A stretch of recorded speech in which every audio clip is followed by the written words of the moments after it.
আল্লাহ রসুলের যুগে সাহাবীদের ভিতরে মানুষের উপকার করার প্রতিযোগিতা কেমন ছিল জানেন? একজন দোকানদার আর একজন দোকানদার, দুইজন সাহাবী পাশাপাশি দোকানদারি করে। তো এক দোকানে সকাল থেকে সন্ধ্যা পর্যন্ত অনেক বেচা কেনা হয়ে গেছে, কিন্তু সামনে আরেকটা সাহাবীর দোকান, তো তার দোকানে কোনো খরিদ্দার আসে না, বেচা কেনা হয় নাই।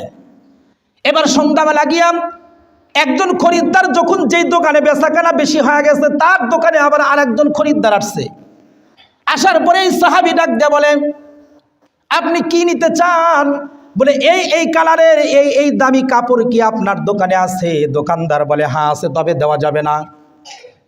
এই কালার একই কাপড় আমার সামনে একজন সাহাবীর দোকান আছে, ওর দোকানে পাওয়া যায়, তার থেকে তুমি নিয়ে নাও। লোকটা বলে কেন, আপনার কাছে আছে, আমি আপনার কাছ থেকেই নিব। কিন্তু সাহাবীটা বলে না, আমি তোমার কাছে বিক্রি করব না, ওই দোকান থেকে তুমি নাও। শেষ পর্যন্ত লোকটা যখন পিরাপিরি করছে যে আপনার দোকানে থাকার পরেও কিন্তু আপনি আমাকে দিতে চান না, কারণটা কি? আর ওই দোকান থেকে নেওয়ার কথা বলেন, তার কারণ কি? সাহাবীটা যখন চোখের পানি ছেড়ে দিয়ে বলে, কয় আমি আর ওই সাহাবী দুইজন পাশাপাশি দোকানদারি করি, একই দোকানের মালিক, একই দোকান থেকে একই ডিজাইনের একই দামের কাপড় কিনছি, সকাল থেকে সন্ধ্যা পর্যন্ত আমার অনেক বিক্রি হয়ে গেছে। এই বিক্রির টাকা হিসাব করে দেখি আমার অনেক লাভ হয়ে গেছে, যা দিয়ে আমার আগামীকাল পর্যন্ত সংসারটা সুন্দরভাবে চলবে।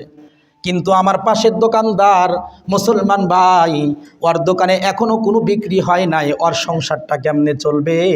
এই জন্য আমি চিন্তা করলাম, কয়েকজন খরিদ্দার যদি ওই সাহাবী অথবা ওই মুসলমানের ঘরের দোকানে যায়, তাহলে এই বেচা কেনার দ্বারা তার সংসারের কিছু উপকার হয়ে যাবে। সুবহানাল্লাহ। এইভাবে একজন আরেকজনের উপকার করত। কিন্তু এখন কি দোকানদারদের ভিতরে এই চরিত্র আছে? এরকম চরিত্রওয়ালা দোকানদার খুঁজে পাবেন যে যত আসে আমার দোকানে আসুক, আর একজন ফকিন্নি হোক। কথা বলেন ঠিক কিনা? এই চরিত্র আমাদের ভিতরে, সাহাবীওয়ালা চরিত্র আমাদের ভিতরে নাই। একজন আরেকজনের মঙ্গল কামনা করে না, সকলে নিজের স্বার্থ নিয়ে সারাদিন মেহনত করতেছে। আর একজন মুসলমান কষ্টে পতিত হয়ে আছে, এটা একজন মুসলমান সামাজিকভাবেও তাকে দেখে না, পারিবারিকভাবেও তাকে দেখে না, নিজের ব্যক্তিগতভাবেও খেয়াল করে না। কথা বলেন ঠিক কিনা? আর এই সুযোগে মুসলমান হয়ে যখন মুসলমানের কল্যাণ কামিতা করে না, এই সুযোগে ইহুদি খ্রিস্টানরা মুসলমানদের ভিতরে ঢুকে মুসলমানদের 2 পয়সার উপকার করে বর্তমান সময়ে মুসলমানদেরকে নাস্তিক আর মুরতাদ বানানোর একটা ষড়যন্ত্র তারা লিপ্ত হয়ে গেছে। কথা বলেন ঠিক কিনা? যেমন এই যে আমাদের বাংলাদেশের উত্তরবঙ্গ, রংপুর, দিনাজপুরের কথাই আপনাদেরকে বলি, ওই এলাকায় খ্রিস্টানরা ঢুকে মুসলমানদের কিছু টাকা পয়সা, গরু ছাগল, কাপড় চুপড় আর শিক্ষা সামগ্রী দিয়ে এদেরকে খ্রিস্টান বানায় ফেলছে। নাউজুবিল্লাহ জোরে বলেন।